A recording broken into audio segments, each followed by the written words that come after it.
Welcome to yet another exciting episode of Rides and Reeves. And today I'm with my co-hosts as usual. I'm the Master Chief. And I'm Boyd. And I'm Ronald.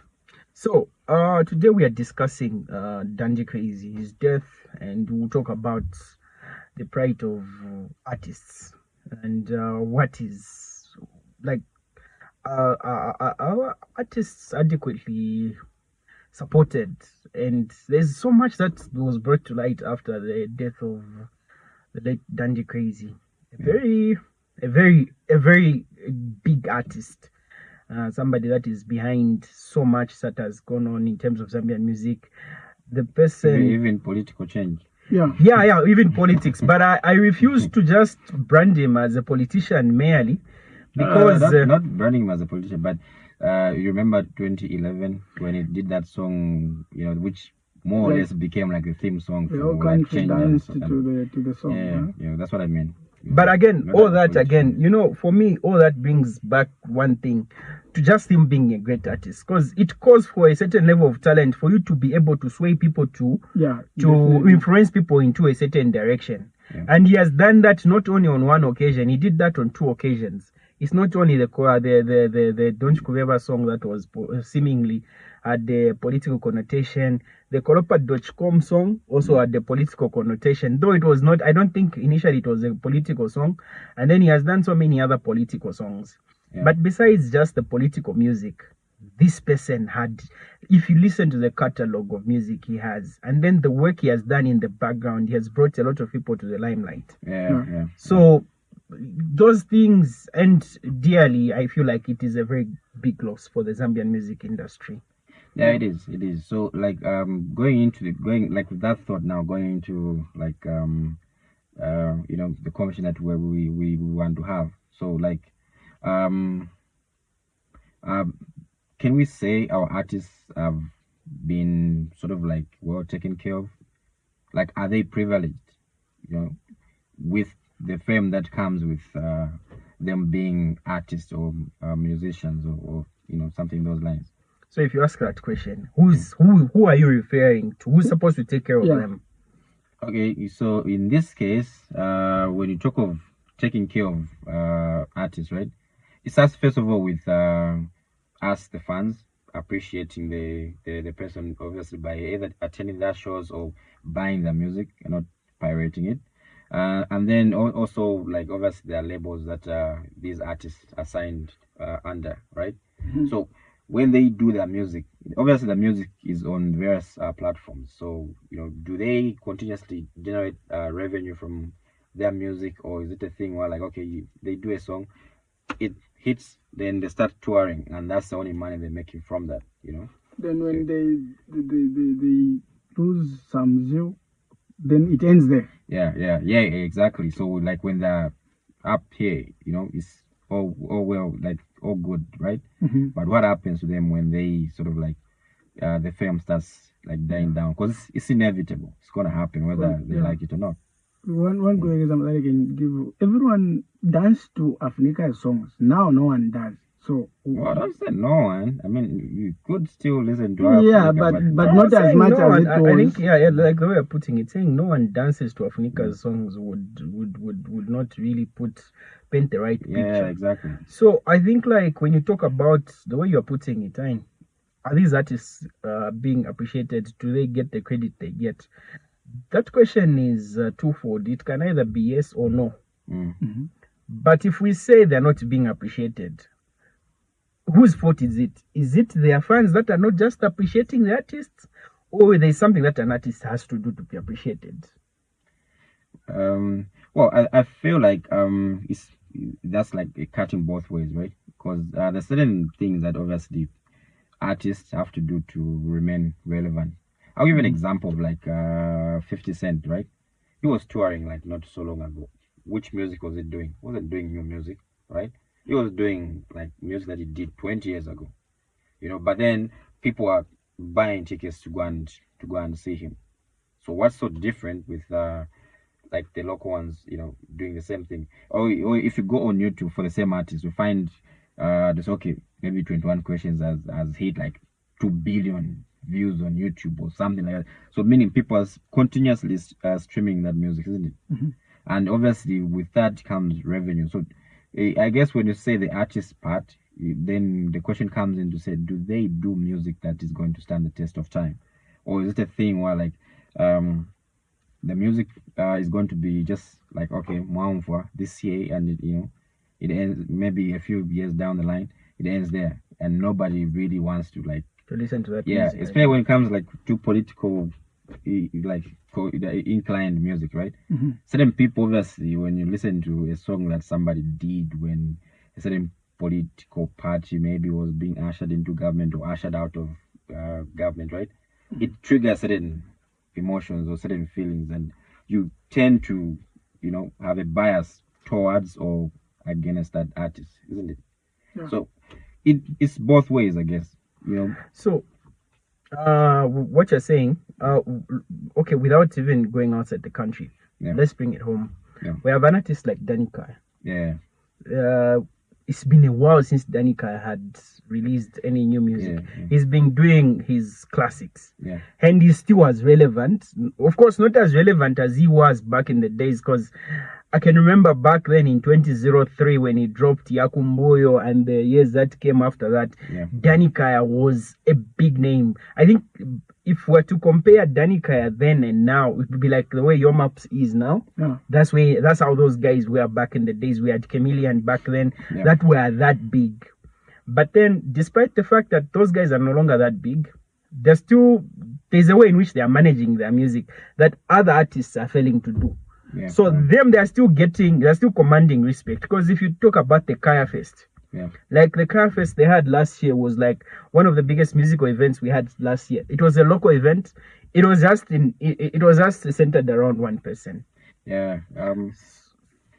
So if you look at it from that perspective, I feel like even the artists themselves, I think there's more that needs to be done. And I was looking at, sometimes I'm looking at modern day artists, at least most of the artists that we have now understand the element of branding and all these other things. And because they understand these things, they're at least getting the money out of the music. That's why we have artists are able to afford nice cars, affording quite a lot of things that are expensive.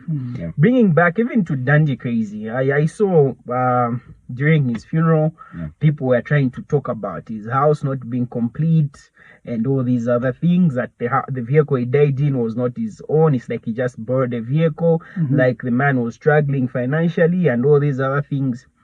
But on the other hand, if you look at the house that he left unfinished, it was a very big house. Like a very big house. I think it was an ongoing project for him. But from the house, you can see that this person at some point had a lot of money. Like, of course, maybe a lot would be an overstatement, but he had money. And if you look at the buyer, I would say a lot, because I mean, let's not like dance around the issue. Money had at some point, there was a lot of money to be shared. So people will start arguing to say no, it was because he was being in political and whatnot. For me, I feel like the reason why he was even dragged into politics, it was because of his talent. Primarily. Because the politicians were benefiting from him, and obviously maybe they could have given him that. It's a mutual kind of relationship. He brought the talent to the table. Look at the bar he left, the backyard arena. That too was a building. People try and underestimate that investment, but believe you me, that investment looks like at least a considerable amount was put into that. So now it comes back to like the other thing, like we could ask, like, is there like a lot of misinformation when major events happen? Because we, like you said, we heard a lot of things that came out after he died, right? Those things like were never there when he was alive, but after he died, just starting from his accident up to the time he was in UTH, the funeral procession, up to the day he was buried, right? There were a lot of stories. In fact, even after he died, he was buried. And so, is it like, as a country, do we tend to want to just speak for the sake of speaking, even though we know little about what is going on, or is it a thing where like actually people maybe have information and they're willing to share, or is just like people causing confusion? The problem with social media is everyone wants to be the intelligent one. Everyone wants to be the informed one. Everyone wants to have a say about anything. So now, exactly. So now it's a situation where when the accident happened, reliable media houses just said there's a prominent musician that has been involved in an accident. They withheld the information. What happened next? People started speculating. I think I heard about 4 or 5 names that were being thrown around until we got a final name to say it's this particular person in the accident. And the moment the news came in that this person was in an accident, some photos started circulating on social media trying to show that an operation has been done. But after investigations, you find that the actual picture that was being circulated was not actually of the person that was in the accident. And who would even go in an operation room with a phone to get a picture and to post? We have a lot of unprofessional people in these, government departments. But in this case, do you know why the UTH itself, the University Teaching Hospital, decided to give a statement? Because they understand the gravity of the situation around the celebrity that was in the hospital, to avoid the misinformation that was out there. You get the point. So I think I would want to hear from the comments, like how as a country can we like deal with misinformation? Because every time like a major event happens, there's always like people just saying all sorts of nonsense, and then like what happens when like too much information is given out. It becomes very difficult to know what is true and what is false. So now, how do we deal with that? And in most cases, the forces tend to be heard more than the truth. Precisely. So, but for me, I think my biggest advice to everyone, even to you gentlemen, I think even on social media, it's not every media outlet that you should listen to. There are certain media outlets that at least you can at least trust. Well, here's the thing. For me, when you start saying there are certain media houses that you can trust, each media house has an agenda. And no, of course, it has a certain level of bias towards a particular. But for me, what I would want to have is a story where, like, maybe Facebook finds out to say this information is untrue, right? There's a time I think I posted something about Cartoon Network being shut down. It was just like a share. I was just sharing. So then I got like feedback like a few hours later to say, oh, you've been warned because this is like false information. So why can't we have that, but for the local kind of news that we have, right? So that when somebody posts false information, I think their page or their account is sort of like, if they do it like maybe 3-4 times, they deactivate the account and say, okay, this person is not doing what they're supposed to be doing. Anyway, on that one, I don't know, because we would have pages like Zambia Watchdog. Those pages would have been taken down a long time ago. But I don't know how that works. But my advice is just be mindful with where you get your information, especially on social media. People are able to fabricate things to levels that you can't even understand. Well, with that also being said, the events that turned out after Dandy Krazy's death, Dandy Krazy did not die alone in the accident. Three other people were involved in the accident, where we had the lecturer dying, his dancer, and his backup singer, if I'm not mistaken. But the limelight, I don't know if you can even call it the limelight. He was the main sort of like discussion for the whole funerals. The other funerals were overshadowed. I think with this funeral, like Dandy Krazy being like the predominant person being sort of like spoken about when it came to these funerals that happened, right? I feel like it sort of like paints a picture in the music industry where like artists are more like singled out to be like independent of their group. Team. Because obviously everything that has happened from the time the accident happened up to the time like they were burying, it was always so much has been raised for this person, has donated so much to Dandy Krazy, this person has done this, the state has is going to take over the funeral. So the state said they were taking over all funerals, like they were supposed to cover everything for the other funerals, like they did for Dandy Krazy. They are going to take over. But then there was information, I guess, from like the other families saying no, things have not been as easy as it was being said. So I feel like if at all like an artist has other people that obviously were sort of like influential, to him being the good artist that he was on stage, right? Yeah. If anything happens, I feel like those should be taken care of just as the main artist is being taken care of. So let's say, for instance, the main conversation was that Yomaps donated like is it 20,000? Is it 20,000? Yeah, I'm saying 20,000 kwacha. Is it 120 chickens, 50 bags of mealie meal? Yeah. So did those things also trickle down to the other backing vocalists and the dancer that he was involved with in an accident, or it was just okay if for the funeral and everything else is up in the air? So I think that discussion, quite right, I've seen it turn around, and personally the way I'm looking at it is like this. The people that turned out for the funeral, mostly the artists that came there that were mourning. Yeah. They were mourning a fellow artist. Mm-hmm.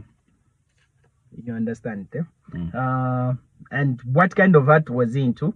Was singing. So the fellow singers were mourning a fellow singer. Now, the challenge that is there is the other people that died in the accident, like for instance the dancers, those two are artists. Yes, exactly my point. But their art is different from the art that Dandy Krazy had. Quite right, Dandy Krazy was a dancer as well, but mainly he was a singer. No, but okay, Ronald, let me ask you this question. No, he was a singer. Mainly, what put out Dandy Krazy there was the singing. He was the lead guy, but not like so the issue that is there is he was the lead guy. Now the problem, like the way you've put it, the one thing we won't take away from the fact from the music industry and from many other industries in Zambia, especially art-related industries, because even like when you talk about the movie industry.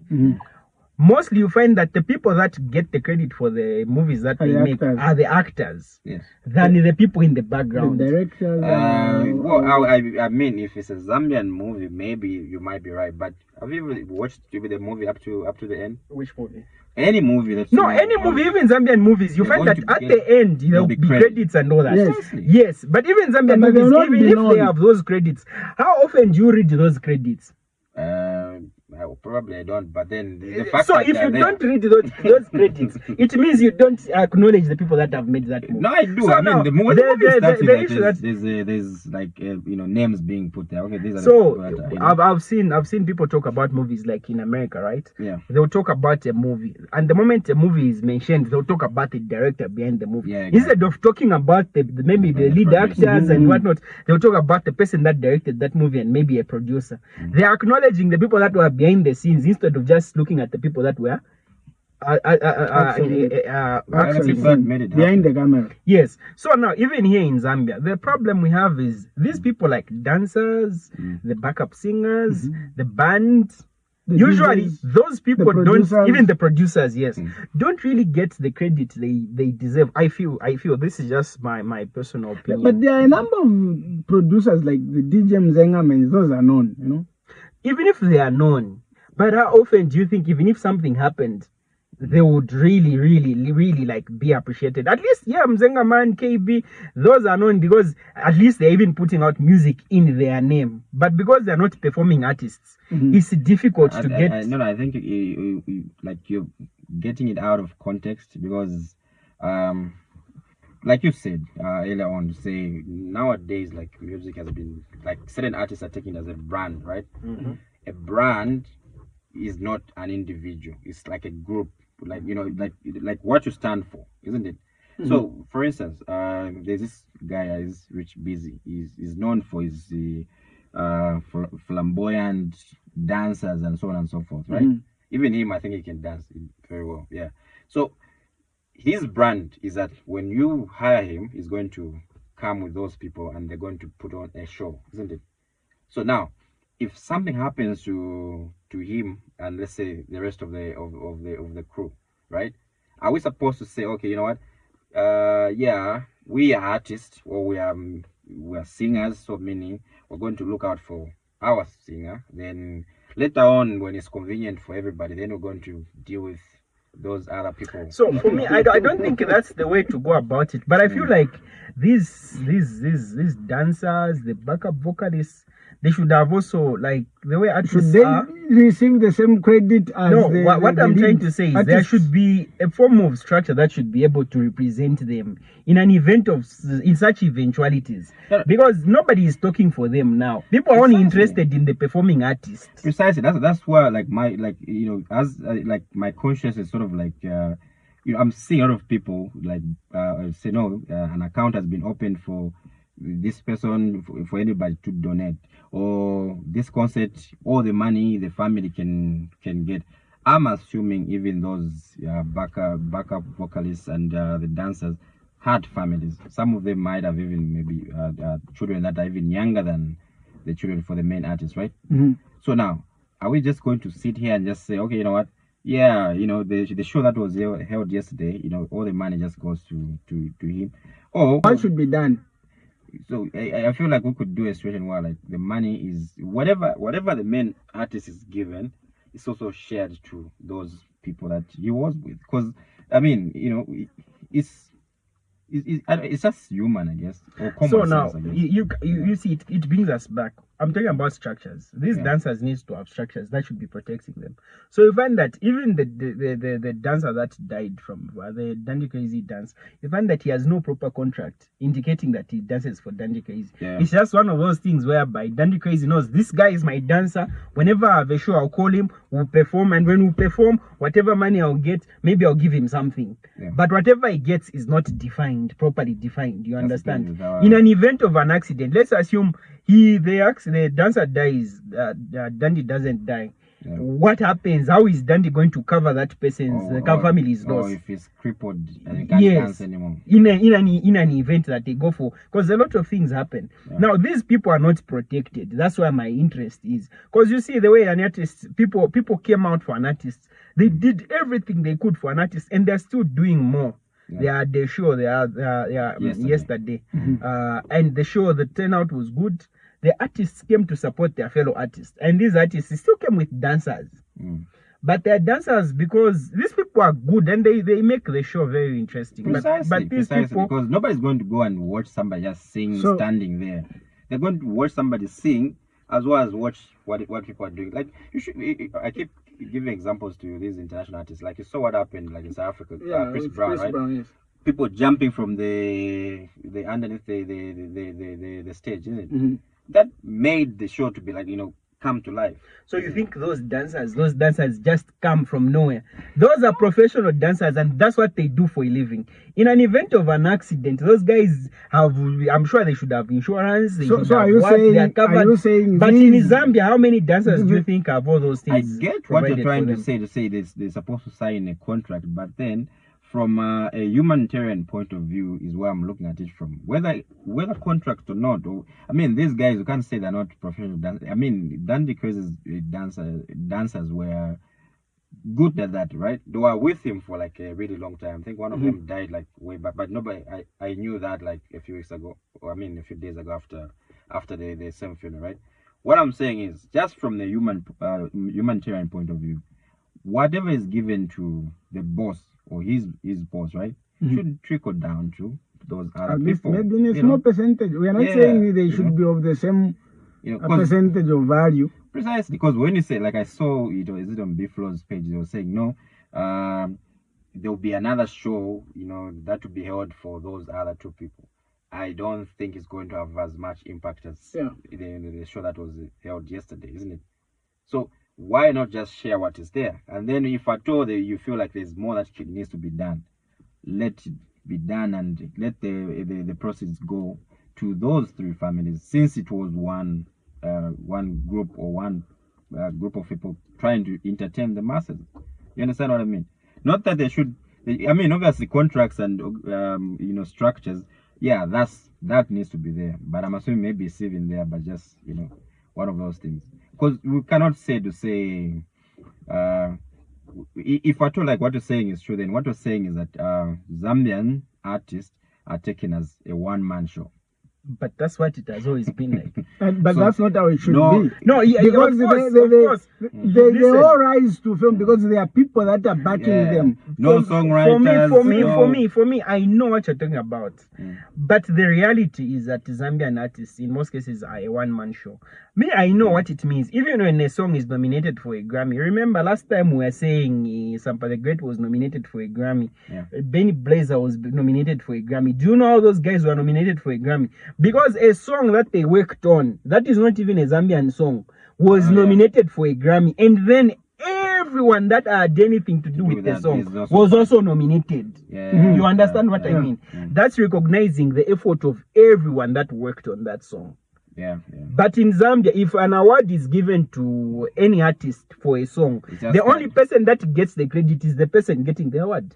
You won't even talk about the producer, if they're backing vocalists, if somebody wrote the song, it doesn't even matter. So you are saying these guys who win awards, they eat the money alone?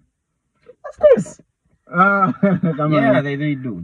You know, first of all, you are assuming they do, but no, it's not even an assumption. How much money do they get from it to even share around? So for me, it's not even about them eating the money with the rest of the people. It's just recognizing them. When you win an award, they're going to recognize the people that have helped you on the song. It's okay. Just taking note that there's this person, there's this producer, because you produce a song that wins an award, then you, a producer, is not awarded for producing a good song. It doesn't even make sense. Maybe in the background, certain contracts are done to say, okay, this song, once you produced it, you are not part of it, you don't have any points or anything. Maybe they are paid off. Anyway. Anyway. Okay, so I think to sort of like wrap this up, like when like an artist, let's say as big as Yomaps does a tribute, not to say it's the only one, because I think even Maktu did a tribute to Dandy Krazy, right? Yes, he has. But then the conversation has surrounding these tributes has been that when he was alive, he wasn't picking his cause. So why would you do a tribute? So is it like people just love, to add their voice to everything, or is it like a valid point they're raising to say, okay, if at all you are overlooking the person when they were there, I think make sure you keep the same energy when they're not there. You know what? If I'm to borrow a Bemba proverb which says, "We should go for maybe she Liverpoolians of." In as much as we are discussing Dandy Krazy's demise, everyone wanted something to say about the thing. So if they didn't say about, I met Dandy Krazy, he was nice, was what, they have found a way to talk about this thing through the hate that they may have with Yomaps. So if he didn't do a tribute, they would say he didn't do. He didn't do. So I think the issue that has been there is people like Yomaps have been under public scrutiny, and sometimes it's even very hard to understand why. Because those guys, every time they do something, whenever anything happens, Yomaps is talked about. So if he didn't do anything about the funeral, people would have talked about him for doing nothing about the funeral. Because the moment he donated, the donation was made, though himself he never posted anything about it. It's just people that talked about what he did. And the statement was, rumor has it that. Yes. And then the moment people heard that he had made that contribution, people started talking about it. It's like, I don't know. So sometimes, the question that I ask myself is, are the people even making these contributions mean well for the people that, like, even just for Dandy's family? Because imagine the trauma that Dandy's family is going through. They've lost a pillar of a family. And then while they're trying to recover from that, people have come to console them. Mtele Mwanza and the like have come. And quite right, we understand there are people that were at the funeral just for clout. Unfortunately, even politicians were there to politic at the funeral. Precisely. Which is very uncalled for. Which is shameless, actually. These are the people that I fail to understand. Do you know, like, I think, to borrow the words of Mr. Chibamba Kanyama, I think posted something I read from his page.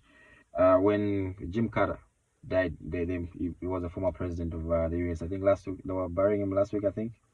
So, Donald Trump was there, was the incoming president, right? Yeah, but what they did was not to sort of like take away from sort of like the legacy of the person that has died, right?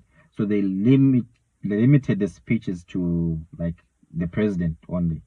You understand? But then with these local events, you find, local issues like these funerals, right? You find everybody wants to say something.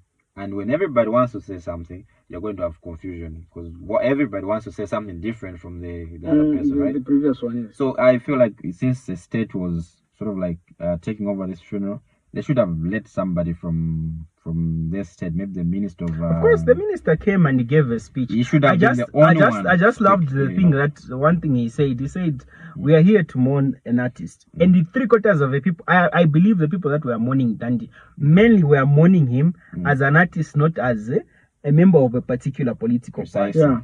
So whenever you bring in politics, it makes it hard for people to mourn because we are living in a country that is very diverse in terms of political views. They're very sensitive when it comes to political So views. it was very unfortunate that some people took it political, some people just saw time to seek clout. There was a lot of confusion, and then there's Mr. Simon Mwewa, very insensitive with his comments, and he stood his ground. That is why he said up there also.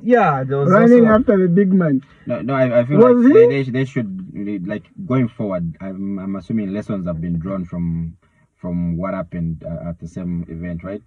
Going forward, just make sure to say either you're going to vet the speeches people are going to make, meaning somebody reads through and make sure to say what the person is saying is not going to, cause some sort of like confusion, towards what is being like what you're trying to achieve, right? Or just make sure like one prominent person speaks and then the rest of the things are just like, there to sort of like add on to the. But again, if you don't let people express their views, this is what is happening on social media. Everyone has something to say about. Precisely, it's better. Anything. It's better people talk on social media, rendering their own personal opinions on social media, right? Rather than creating commotion like Mr.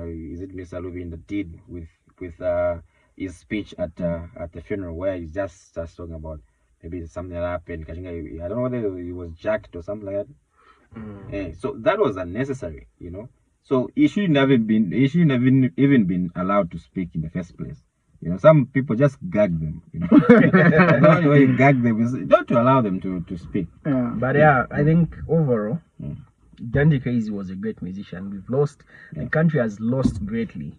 And as we are coming to the end of this episode, I think it would be wise if you said something about him. What did you know about Dandy Krazy as a musician? No, the big man. Me, what I can remember about him is there was a song that he did. I don't know if it is in 2010. At the Bombela Kabwari. At our school, it was a boarding school. So quite a food for work. So if you don't work, you don't eat. So every Saturday they would play that song as a great thing, we would dance to it. Because that used to be like the theme of the day. And mostly on the weekend it used to be food for work. So if you don't work, you don't eat. So in the afternoons we would play that song. And there was a great dance, get on the stage, dance. So we would dance to the song. And it used to be, fun. Very interesting. I think for me, I don't know. Like with Zambian music, I've been a skeptic for a while, except for now. But then, I think I remember him from the days of Danger Zone, Baska. I think we used to dance to. There was that song by Baska that we used to play like a lot in Zuba. And Zuba Young or something like that. I think that's like through Dandy Krazy we were introduced to Danger Zone. That song was on Dandy Krazy's album. Not Guilty. It was a bonus track on that album. I think I've seen some of the videos explaining like how he put on like that guy. And I think the other thing that I noticed, like I think even other people have spoken about this, is that he was a really like good comedian. I think he should have ventured into that too. is better than some dry comedians we know on social media. Yeah. So I think for me, one thing that I always remember Dandy Krazy for, I remember when I was in grade 9 or so, I was at the rural school. So whenever I had real entertainment, so there was released the Not Guilty album, and then one of our teachers had audio tape. So the only way I could listen to music is when I borrowed that audio tape, I would play that audio tape. So I would play it over and over. So it's just the situation where you play it, side A is done, you switch it to side B, side B is done, side A, and then I could listen to the music over and over and over again. And then up to now, that album for me stands out as one of the best albums, not just from Dandy Krazy, but one of the best albums in Zambia. If I was to say the top 10 or top 5 albums, I think it would feature. It's one of those dope albums. Overall. But again, before we close, what would be the way forward if these supportive guys are to be recognized as? I think that one, and I think we've sort of like said they just probably need their own structures. Without that, we're not into the entertainment industry, right? Or so for us, we're just talking from the outside, so we can just speak about it, but we will not really like. Hopefully, we can cause people to change, or like you said, they could sign contracts and know like what happens. What kind of compensation they get. If at all anything happens to them. All right. No, thank you very much for joining us. Until the next time. See you.